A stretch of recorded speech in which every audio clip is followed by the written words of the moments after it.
ये आप लोगों को मिला है तो आप लोग इसके लिए बहुत साधुवाद के पात्र हैं, बधाई के पात्र हैं। गुरु जी यहाँ पे बहुत दिन से कथा करना चाहते थे।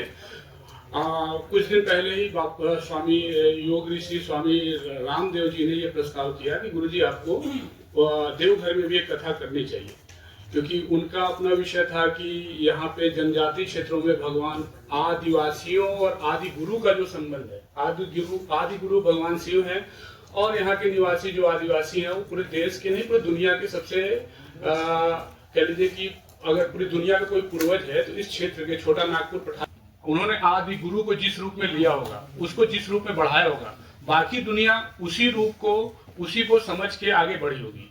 तो उस आदि गुरु और आदिवासी का जो संबंध है उसको गुरुजी यहाँ पे व्याख्यायित करने के लिए आ रहे हैं। इसके साथ ही ये एक संयोग हुआ, उन्होंने कथा तो दी स्वामी रामदेव जी के प्रस्ताव पे, उनके बात पे, लेकिन उसके बाद संयोग ऐसा जुड़ा कि जो डेट दिया उन्होंने तिथि तय की, उस तिथि में दूसरे दिन ही जनजातियों के गौरव, हमारे पूरे देश के गौरव कहें, भगवान बिरसा मुंडा जी की जयंती है और 150वीं जयंती है जिसको पूरा देश मना रहा है।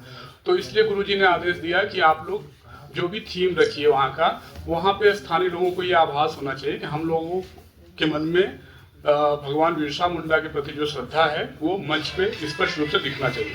तो इसलिए ये लोग आपका बहुत देर से प्रतीक्षा कर रहे हैं। मेरी ओर से श्रीष्माय नमस्तुभ्यम। बाबा का आशीर्वाद अब तक सब तक बना रहे और देवघर वाले बाबा सभी का भंडार भर के रखें। ये 14 से 20 नवंबर तक जो ये दिव्य और भव्य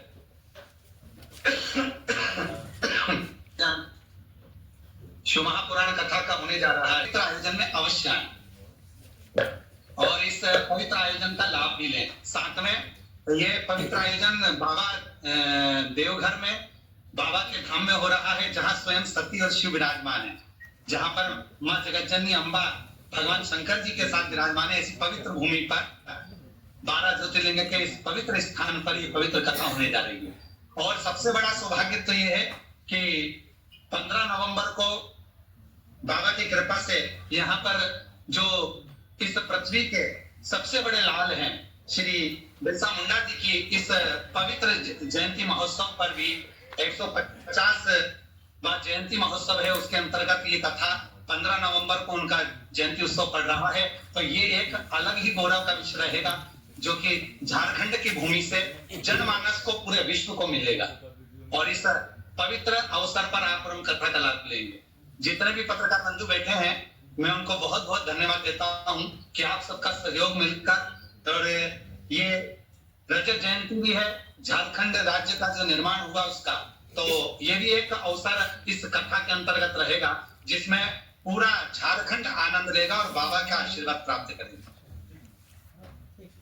धन्यवाद। इस पवित्र अवसर पर जरूर आए मेरा, और जब मैं प्रत्यक्ष वहां रहूंगा तो आपसे मिलकर मेरे को बड़ी खुशी होगी, जो आप लोगों का स्नेह और बाबा का आशीर्वाद प्राप्त होगा, शिव जी की बड़ी कृपा होगी। मैं बहुत बहुत साधुवाद करता हूँ, सभी को प्रणाम करता हूँ, नमन करता हूँ। आपने अपना इतना लोगों ने भी इतना अमूल्य समय दिया है और वहां हमको लाइव लिया आप लोगों के साथ में, इसके लिए मैं आपको साधुवाद देता हूँ। परंतु अभी तो आप लोग अकेले